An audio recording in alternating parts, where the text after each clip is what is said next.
Episode 122. Not just a returning guest, but a double timer returning guest. Mate, you are our first person to come back 3 times. Absolute glutton for punishment. What are you doing? Morning, Adam. Always like to be first. I'm a trailblazer, aren't I? You are a trailblazer. You're something. You're something. So the voice, the face I'm talking to, like I say, 3-time returner, Ben Harmsworth, Guildford City, BBBOC. That's enough B's, isn't it? BBBOC. Listen, I can't introduce you properly. You know yourself better than I do. Actually, that's probably false. I probably know you better actually now, the amount of times we talk. But introduce yourself for people who don't know you, mate. Ben Harmsworth, head coach, chairman at Guildford City Boxing Club. Have been there 22, 23 years. I was an amateur boxer before that. Not for that club. I was at Dorking and District. I'm Southern Counties matchmaker and acting head coach. I also work with the British Boxing Board of Control. I'm a Southern Area Council member, which means I'm an area rep. I do a lot of the licensing issues there and the hearings and all that sort of thing. And then I'll be a supervisor at the pro shows. Okay, glutton for punishment, as I said, mate. Yeah. You're a proper busy man. How's pre-season gone for Guildford? And how's the start of the season gone for Guildford so far? Yeah, so we actually have a pre-season. A lot of clubs aren't stopping now, are they? With all these box cups all through the summer, but we sort of always took a decision that we finish on the Haringey Box Cup. So mid to late June, we take everybody off our list. The gym stays open, but we tell the boxers that have a break if you want to, or if they come in, we don't do any open sparring. It's all technical stuff, and got going again.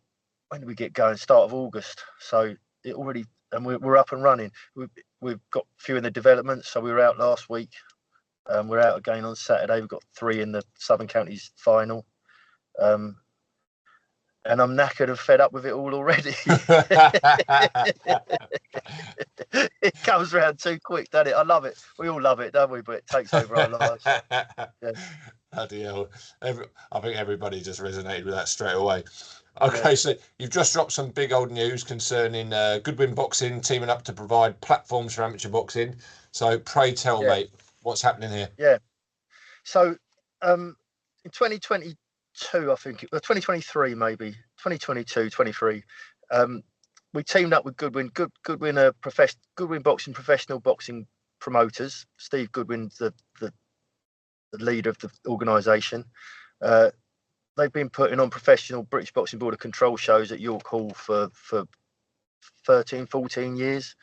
And we put these shows on a couple of years ago. It's something that came to my mind when I was working on the pro shows, is that the promoter books York Hall for the day, and most of the day in the morning, it's not like York Hall put a jumble sale on. It's empty. There's nothing going on. But the ring's there. All the sort of razzmatazz stuff is there. The way they dress York Hall up is still there.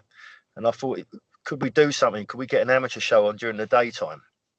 So we did that a couple of years ago. We did 2 shows just as a Guildford City club shows, and they were really exciting. Goodwin gave us a lot of support. They don't get anything from this, by the way. There's no financial benefit to them at all. They're just doing it out of the goodness of their heart to try and help us, help amateur boxing. So we did those 2 shows, and we've talked about this before, and we were used to being in working men's clubs and half-empty leisure centres and school halls. And there's nothing wrong with those venues, especially if you pack them out. They're great. But I felt that amateur boxers sometimes deserve a better platform. And of course, to go to York Hall on our own is too expensive for us. We can't afford to do it. But to get in there, piggyback, get a few hours during the daytime and use the same ring as the pros are using, that sort of thing, makes it much more affordable. So fast forward a couple of years, I'm now the Southern Counties matchmaker, and I wondered whether we could do it as a rep match.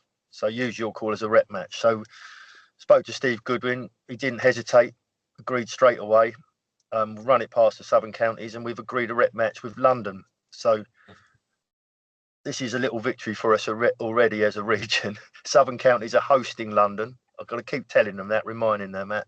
We're in hosting London. London Yeah. at York Hall, Bethnal Green, Mm-hmm. in the morning on a pro-am show. So just to clear that up as well, we're calling it a pro-am show because it sort of describes the whole event, but it's two separate shows. Mm-hmm. Yeah. So we'll have our England boxing show in the afternoon. There'll be a 2-hour break, and then the British Boxing Board of Control show in the evening. Mm-hmm. What date is it? 6th of December, Saturday, 6th of December. Okay, and you already started matching for it now, I'm assuming?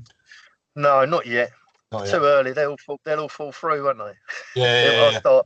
I think probably late October, maybe mid to late October. Myself and Reggie Hagland will get together. We'll compare lists, and we're trying to get. There's a time limit. We can't overrun. This is one of the few drawbacks, is that we have to finish on time. So, and bearing in mind, we can't really. I don't think you can really start the show much before midday. So we're looking at about 12 bouts, I think. But we'll do a mixture. We're trying to have some good 3-3s elite bouts on there. We'll have youths, juniors, right down to schoolboys and schoolgirls, and try and get a good mixture across that. Okay, so it's not just an elite, the top brass only, top champions of each region. It's a mix. Well, in my experience, as much as we'd love to do that, in my experience, it's very hard to get them together, especially at this time of the season. A lot of those elite seniors are on breaks and don't come back till a bit later in the season. So to get the Southern Counties 12 best elite seniors against the 12 best elite seniors from London, it's hard to do. But I think it also, having the younger age groups adds a bit more excitement sometimes, because they're so excited. They also, not that it's about ticket sales, but they tend to bring a bigger crowd. And I think it's nice to have a mixture anyway. Yeah, I agree. I mean, if what it's about, you working with Goodwin Boxing is about promoting boxing. Like you say, they're not taking a penny. It's about growing the sport from amateur roots upwards. Then I think there needs to be a sample of that, doesn't there? Your 1 and 2 bouters, your bouters, your novices, and then going up to your elite levels. And I think everyone who comes who might be new to the sport can sample it as well. So what can we expect then, mate, in terms of what it looks like? I think we said like the razzle dazzle. Yeah. So exactly. So Goodwin run 2 tiers of shows. They have a GB Fight Series shows, which are their sort of bog standard shows, and then they have what they call Box Mania shows, and these are the ones where they spend a bit of money. They dress York Hall up with all their banners.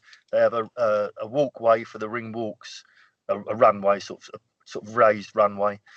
2 massive screens on the stage, all the music and the lights, and what we did last time, and we plan to do it this time, is have separate ring walks as well, just to add to the experience for the boxers.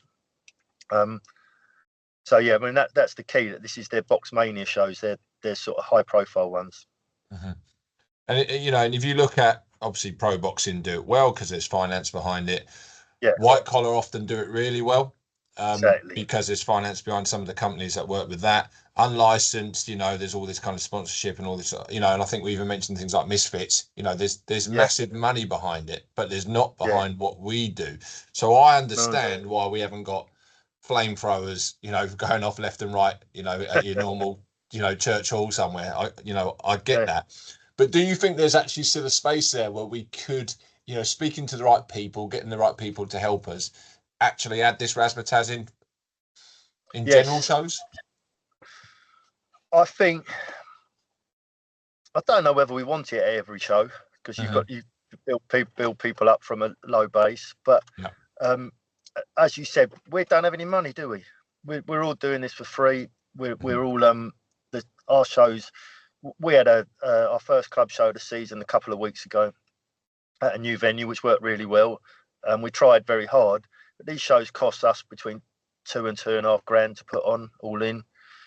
Most of the time, we make about 50 quid to go back into the club. On the odd occasion, we lose money, not often. So I've always found that very hard. So to have the extras, to have the lighting or to dress the hall up particularly well, or even get the nice venues, we just can't afford it. Unlicensed boxing, professional boxing white collar boxing are all businesses. We're not a business. We're a not for profit sports club. But we've talked about this before. We have to fight back somehow against white collar and unlicensed. And I'm not digging at people trying to earn a living. That's fine, but it's not for me. And I personally think all of that stuff cheapens our sport. So we need to make our sport attractive, and we need to retain particularly the seniors and the youths who get, I think, are attracted by these flash fancy shows. So for me, this sort of partnership is a way that we can do that. I think to box for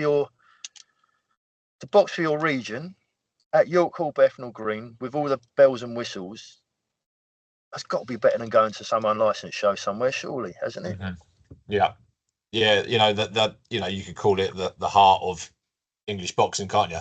Bethnal Green, the home, whatever you want to call it. Spiritual home, they call it, don't they? The spiritual home. There you go. That's the one.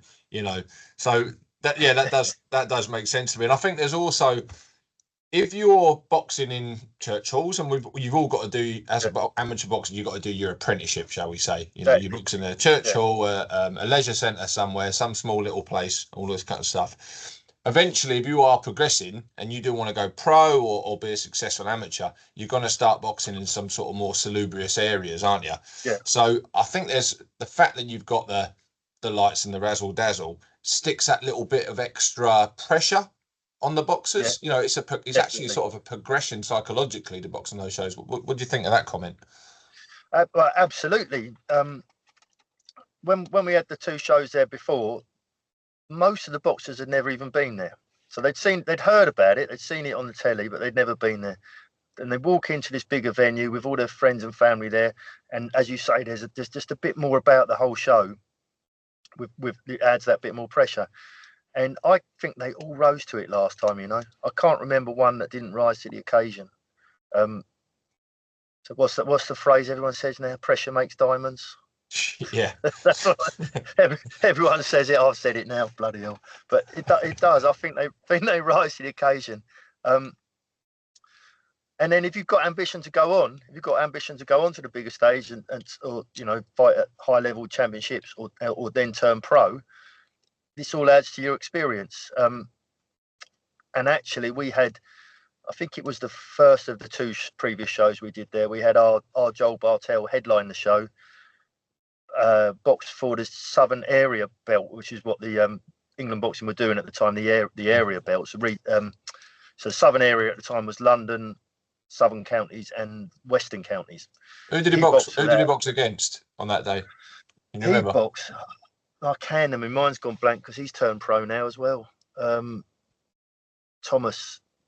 Christian Thomas from St Pancras. Okay. Cool. I got that out of memory. Yeah, pulled that one out of the bag. Yeah. Christian Thomas from St Pancras. And they both turned pro actually. And then, funnily enough, the second show, because Joel beat Christian, and then relinquished the belt and turned pro. And then the second show we had there, Christian boxed for the vacant belt and won it. So it was a bit more razzmatazz. But both those boys have gone pro. And Joel actually boxed at York Hall. He's boxed lots of times at York Hall now, but 2 weeks ago he boxed there on a Goodwin show, funnily enough, and won the Commonwealth Youth title. So I'm sure, obviously a lot of factors helped him in that, but I'm sure that the experience of boxing there previously helped him, particularly when he made his debut there as a pro. Yeah, it does, doesn't it? I mean, I remember boxing, I don't know if you've done it, if you walked out the pipers, things like that before, walking behind pipers and stuff like that. Military. Yeah, that kind of thing. The military shows. Well, yeah. Military shows are always good, aren't they? Military dinner show is brilliant. Yeah, absolutely. And it just, I think it gives us everyone it's like a thank you. It's like, you're a boxer, you deserve this. And amateur boxing is, it's the purest form, and 9 times out of 10 they're the best boxers. They're better than a lot of pros. Some who do turn over, and of course all the white collar and unlicensed stuff as well. They're the best boxers they're put in the shop window, but the shop window's dusty. It's not a great shop window, but it's a great product in the shop window. You know what I mean? Yeah, good description. Exactly. I think if you look at if you take top level pros out of it, if you look at our product, what we have as amateur England boxers is much better than unlicensed white collar, all the other stuff. That in terms of the quality of it, the standard of it is much better. But exactly as you say, we don't necessarily always have that platform to put them on. Yeah, and people don't know because of that platform, that lack of platform. People don't know that it is the best boxing. You know, I'm promoting it. Yeah, I've got a show in 2 weeks' time, and I'm saying, you know, it's the pride of your town. Come and see boxing at its purest and best, that kind of thing. But fighting against white collar when, you know, mate is just going to swing windmills and chin someone, you know, it can be, you know, I get it to the uninitiated. You know, I completely get that. So here's a question, and I don't know if I know the answer to this. I don't know if you will, but how do we get some easy wins then to actually make shows better? So, because people listening now are probably going to go, bugger off, Adam, you know, bugger off, Ben. It's hard enough matchmaking a show, and they're completely right. They're completely right. And amongst all the other stuff that goes on organising it, which is hard. But are there a couple of little easy wins that we could do? I don't think there are easy wins. I think you can do it over time. And with our club shows, we've tried to improve them over time. And when we have made some money, we've invested it back in. And we've bought. So for the first show at our new venue is more expensive than the old one, but we managed to just about make it pay on the show. So I think we've built. So it's just coming. I'm thinking out loud, really, but I suppose the consistency. If we put on regular shows as a club, we put 6 on last season. We're doing 7 this season. So people know your shows are happening regularly. So if someone comes to your show and enjoys it, there's another one in a couple of months' time. Whereas if there isn't one for a year, they've forgotten about boxing by then. One of the other things. So we've managed to improve the venue. We've invested in Guildford City branded and coloured ring canvas and corner pads and rope covers of black and gold, everything, which looks really good on the photos. We have grassroots boxing come and film our shows as well. Some of the old school coaches don't like that. That's how you're giving everyone a look at your boxers. But I think everything goes on YouTube these days. If you get to the championship level, if you box at a national championships finals weekend, you're going to be on there anyway. If you're looking at a video of a boxer 3 years ago, apart from telling what stance they are, they're not going to be the same boxer now. So we've done that, and that I think that promotes our shows a bit. But it's not easy, and I keep trying to get sponsors. In fact, actually, we managed to get that ring canvas sponsored, and we've got a club sponsor, but we've never managed to get a sponsor that can put decent money into the shows. And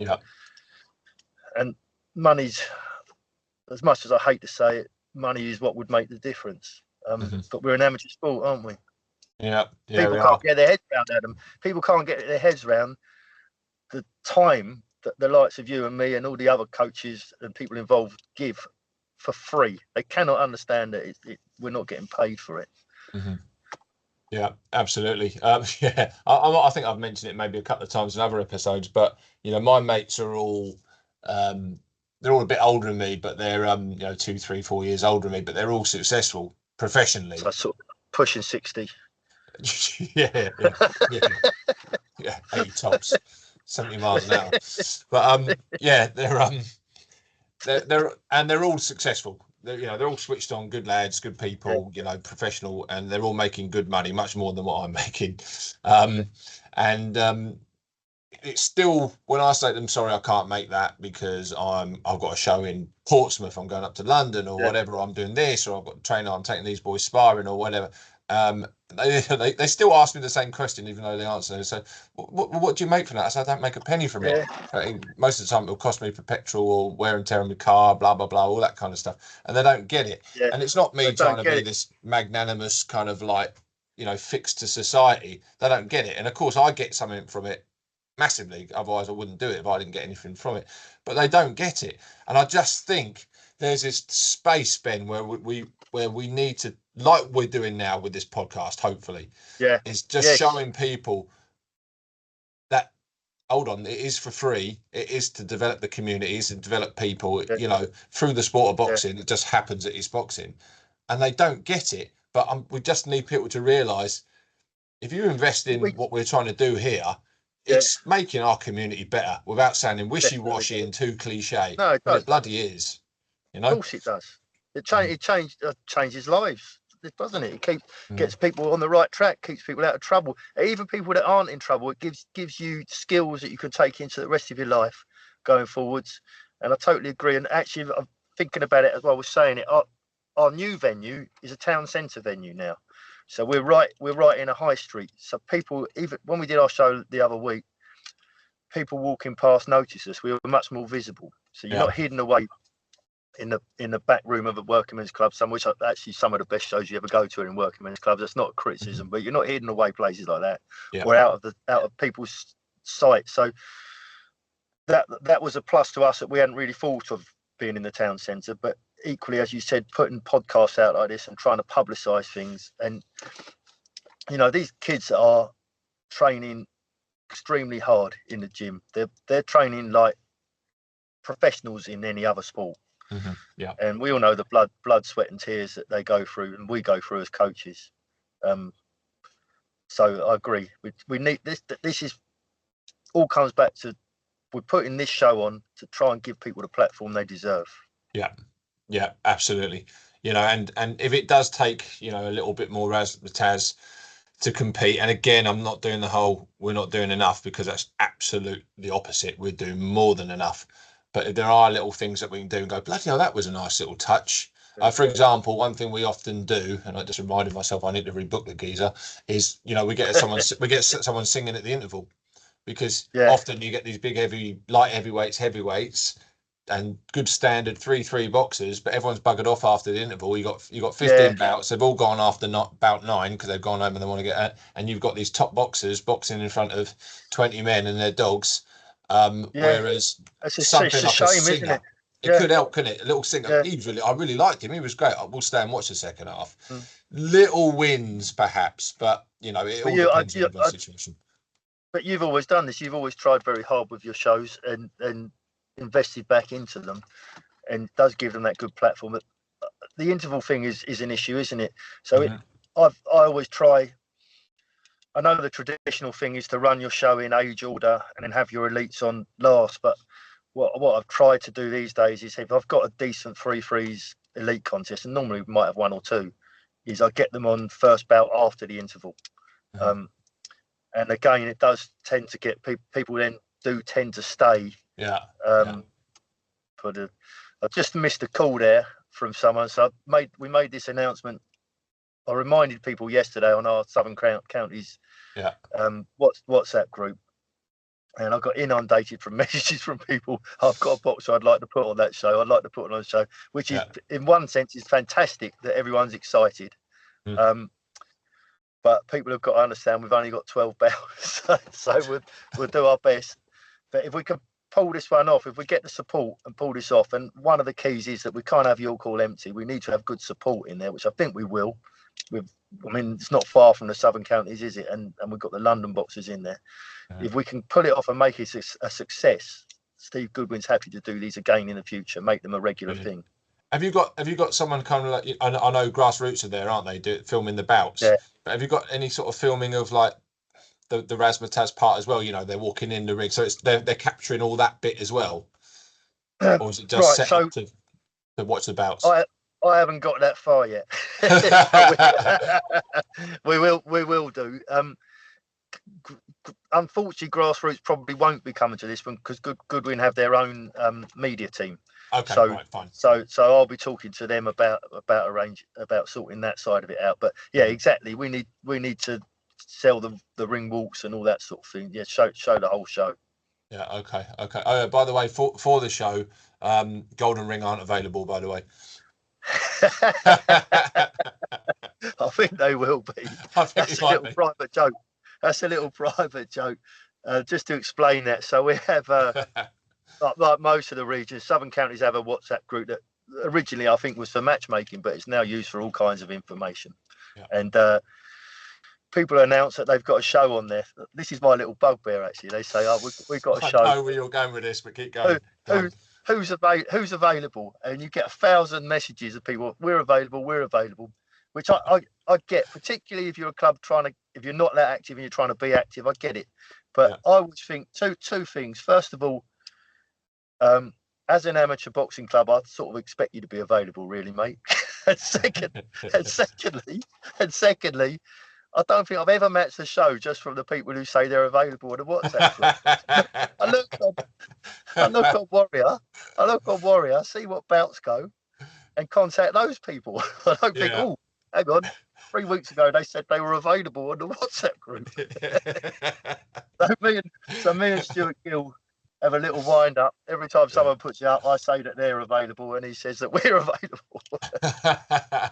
Hey, listen, there might be, there could be, couldn't there? Some people might go, oh, that club are available. I'll quickly look at their list. Oh, yeah, that does go with mine. But it doesn't, not for me, because I would just go straight on Warrior, look at my boxes and go, right, put the search in. Yeah. Bosh, that goes with him, and don't care whether you're on the WhatsApp or not. But it might do. So maybe it's worth it. But I get why people do it. But, I think if you're not getting out much and you're trying to be busy, it's just, again, you're raising your profile and look, we're over here, we're available. It's worth doing it. It's just, I don't know how much worth it is, but there we go. I'm not slagging anyone off. No. Keep doing it, people. Slagging you off. Yeah, probably are. And Stuart Gill, slag him off.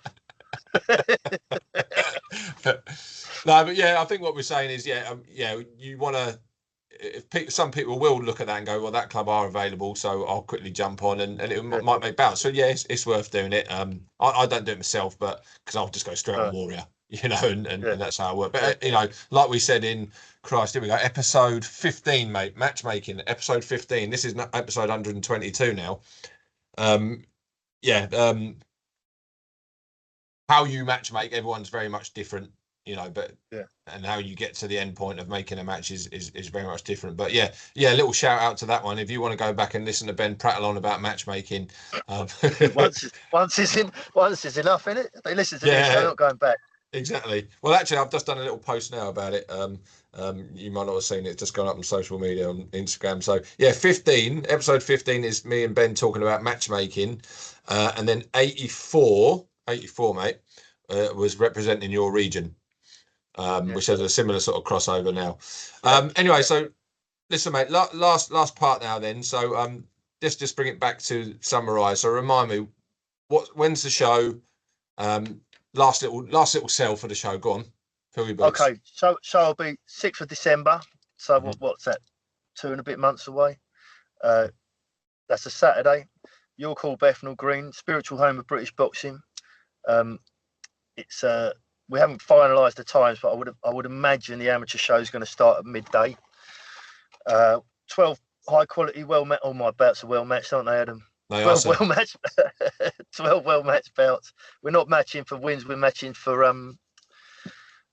just to be well matched, have good bouts, competition, and these will be some of the best amateurs in our region, Southern Counties, and the London region. Mixed ages, right from, we'll probably have some 10 or 11-year-olds there, right up to open class seniors, male and females, and it should be really entertaining. And it's a chance for these boxers to box in an exciting venue, prestigious, iconic venue, with all the bells and whistles. But we need people to get behind it. I haven't finalised the ticket prices. Last time they weren't very expensive.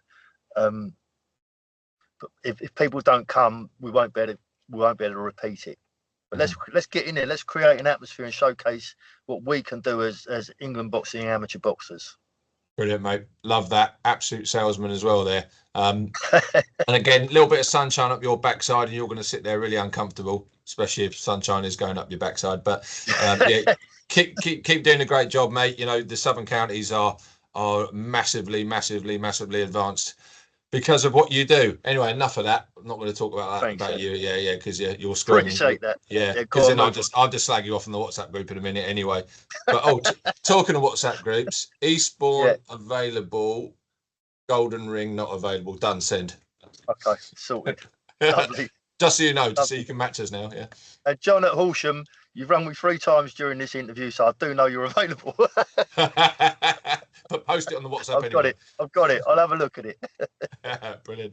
Listen, mate, thanks very much. Appreciate your time. Good luck with the show. Keep doing your thing. Thank you, Adam. Cheers, Top mate. Man, you too. Cheers. Bye.